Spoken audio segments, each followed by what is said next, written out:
എല്ലാ കൂട്ടുകാർക്കും നമ്മുടെ പുതിയ വീഡിയോയിലേക്ക് സ്വാഗതം. ഇന്നത്തെ നമ്മുടെ വീഡിയോ തനി നാടൻ രീതിയിൽ ഉള്ളിയും മുളകൊക്കെ ചതച്ചിട്ട് നല്ലൊരു കപ്പ ഉലർത്താണ്.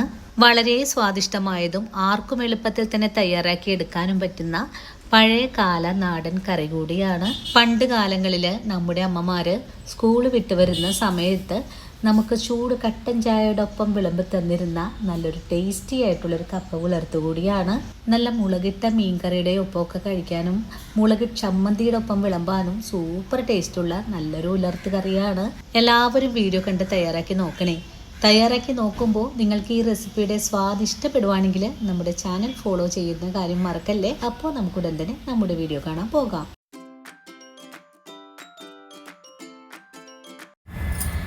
ഇന്ന് നമുക്ക് തനി നാടൻ രീതിയിൽ കപ്പ ഉലർത്തിയെടുക്കാം. ഇതിനായിട്ട് ഞാനിവിടെ 1/2 കിലോ കപ്പ ഒന്ന് കഴുകി വൃത്തിയാക്കി ഈ ഒരു രീതിയിൽ ഒന്ന് കട്ട് ചെയ്ത് വെച്ചിട്ടുണ്ട്.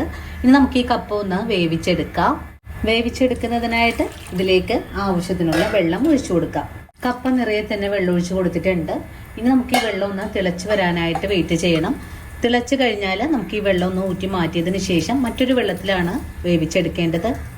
ഈ ഒരു സമയത്ത് നമുക്ക് മറ്റൊരു പാനിലും വെള്ളം ഒന്ന് ഒഴിച്ചു കൊടുത്ത് തിളപ്പിച്ചെടുക്കാം. ഇങ്ങനെ ചെയ്യുന്നത് കപ്പ തിളച്ച് വരുമ്പോഴേക്ക് നമുക്ക് മറ്റൊരു പാത്രത്തിലേക്ക് മാറ്റിയിട്ട് വേണം വേവിച്ചെടുക്കാനായിട്ട്. കപ്പയിലൊരു ചെറുതായിട്ടൊരു വിഷാംശമുണ്ട്. ഈ ഒരു രീതിയിൽ തന്നെ നമ്മൾ വേവിച്ച് കഴിക്കരുത്. നമുക്കത് അറിയാവുന്ന കാര്യമാണ്, എങ്കിലും അറിയാത്തവർക്ക് വേണ്ടിയിട്ടാണ് പറഞ്ഞു തന്നിട്ടുള്ളത്. കപ്പ ഒന്ന് തിളച്ച് വരട്ടെ. ഇനി നമുക്ക് ഈ കപ്പ ഒന്ന് എല്ലാ ഭാഗവും ഒന്ന് ഇളക്കി കൊടുക്കണം. നല്ലവണ്ണം ഇളക്കി യോജിപ്പിച്ചൊന്ന് കൊടുത്തിട്ടുണ്ട്. ഇതൊന്ന് തിളച്ച് വരട്ടെ. ഈ സമയത്ത് നമ്മുടെ ഇപ്പുറത്ത് വെച്ച വെള്ളവും ഒന്ന് ചൂടായി വന്നിട്ടുണ്ട്. കപ്പ നന്നായിട്ടൊന്ന് തിളച്ച് തുടങ്ങിയിട്ടുണ്ട്. നമുക്ക് വെള്ളത്തിൽ നിന്നും കോരി മാറ്റാം.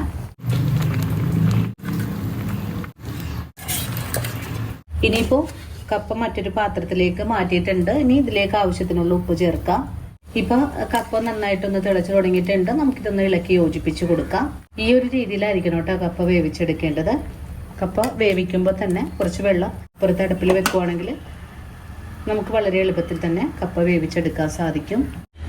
ഇപ്പോൾ കപ്പ നന്നായിട്ട് വെന്ത് വന്നിട്ടുണ്ട്. നമുക്ക് ഈ വെള്ളത്തിൽ നിന്ന് കോരി മാറ്റാം. അങ്ങനെ നമ്മുടെ കപ്പ മുഴുവനും ഞാനിവിടെ വേവിച്ച് കോരി മാറ്റിയിട്ടുണ്ട്. ഇനി നമുക്കിത് എങ്ങനെയാണ് ഉലർത്തിയെടുക്കുന്നത് നോക്കാം. കപ്പ ഉലർത്തിയെടുക്കാനായിട്ട് ഞാനിവിടെ കൊച്ചുള്ളിയാണ് ധാരാളമായിട്ട് എടുത്തിട്ടുള്ളത്. ഇനി നമുക്കിതിലേക്ക് കുറച്ച് വറ്റൽ മുളക് കൂടെ ആവശ്യമായിട്ടുണ്ട്. ഞാനൊരു 8 വറ്റൽ മുളകാണ് എടുത്തിട്ടുള്ളത്. ഇനി നമുക്കൊരു മിക്സിയുടെ ജാറിലേക്ക് ഇട്ട് കൊടുത്തിട്ട് നന്നായിട്ടൊന്ന് ചതച്ചെടുത്തിട്ട് വരാം. ഉള്ളിയും മുളകും ഇതുപോലെ ഒന്ന് ചതച്ചെടുത്തിട്ടുണ്ട്. ഇനി നമുക്ക് കപ്പ ഉലർത്തിയെടുക്കാനുള്ള ഒരു പാൻ അടുപ്പിലേക്ക് വെച്ച് കൊടുക്കാം. പാൻ ചൂടായി വരുമ്പോൾ നമുക്കിതിലേക്ക് ആവശ്യത്തിനുള്ള വെളിച്ചെണ്ണ ഒഴിച്ചു കൊടുക്കാം.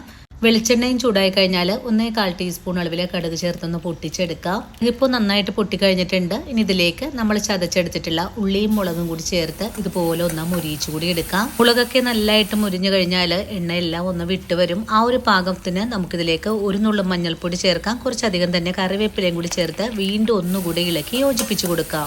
അങ്ങനെ വളരെ എളുപ്പത്തിൽ തന്നെ നമ്മുടെ ഉള്ളിയും മുളകൊക്കെ മുരിഞ്ഞു വന്നിട്ടുണ്ട്. ഇതിലേക്ക് വേവിച്ച് വെച്ചിട്ടുള്ള കപ്പ കൂടി ചേർത്ത് നല്ല പോലെ ഇളക്കി ഒന്ന് യോജിപ്പിച്ചു കൂടെ കൊടുക്കാം. യോജിപ്പിക്കുന്നതിന് മുമ്പായിട്ട് തന്നെ നമുക്ക് ഫ്ലെയിം ഓഫ് ചെയ്ത് കൂടെ കൊടുക്കാം. ഇനിയിപ്പോൾ ഇതെല്ലാം കൂട്ടിച്ചേർത്ത് ഒന്ന് കുഴച്ചെടുക്കുന്ന താമസം മാത്രമേ ഉള്ളൂ നമ്മുടെ വളരെ രുചികരമായിട്ടുള്ള തനി നാടൻ കപ്പ ഉലർത്തിയെടുക്കാനായിട്ട്. അപ്പോൾ ഇന്നത്തെ നമ്മുടെ വീഡിയോ ഇത്രയേ ഉള്ളൂ കൂട്ടുകാരെ. ഈ ഒരു വീഡിയോയും കണ്ടിട്ട് എൻ്റെ കൂട്ടുകാരൊന്ന് ട്രൈ ചെയ്ത് നോക്കണം. ട്രൈ ചെയ്ത് നോക്കിയിട്ട് നിങ്ങൾക്ക് ഈ റെസിപ്പിയുടെ സ്വാദ് ഇഷ്ടപ്പെടുവാണെങ്കിൽ തീർച്ചയായിട്ടും നമ്മുടെ ചാനൽ ഫോളോ ചെയ്യുന്ന കാര്യം മറക്കല്ലേ. അതുപോലെ വീഡിയോയെക്കുറിച്ചുള്ള അഭിപ്രായങ്ങൾ കമൻറ്റ്സ് ആയിട്ട് അറിയിക്കാനും മറക്കരുത്. ഇനിയിപ്പോൾ ആദ്യമായിട്ട് നമ്മുടെ വീഡിയോസ് കാണുന്ന കൂട്ടുകാർ ആരെങ്കിലും ഉണ്ടെങ്കിൽ ചാനൽ ഫോളോ ചെയ്ത് നമ്മുടെ ഫാമിലിയിൽ മെമ്പർ ആകാനും മറക്കരുത്. ഇനിയും ഇതുപോലുള്ള നല്ല നല്ല സിമ്പിൾ വീഡിയോസൊക്കെ ആയിട്ട് ഞാൻ അടുത്ത ആഴ്ചയും ഓടിയെത്താം. അതുവരെയും സ്നേഹത്തിൻ്റെ ഭാഷയിൽ വീണ്ടും കാണാം.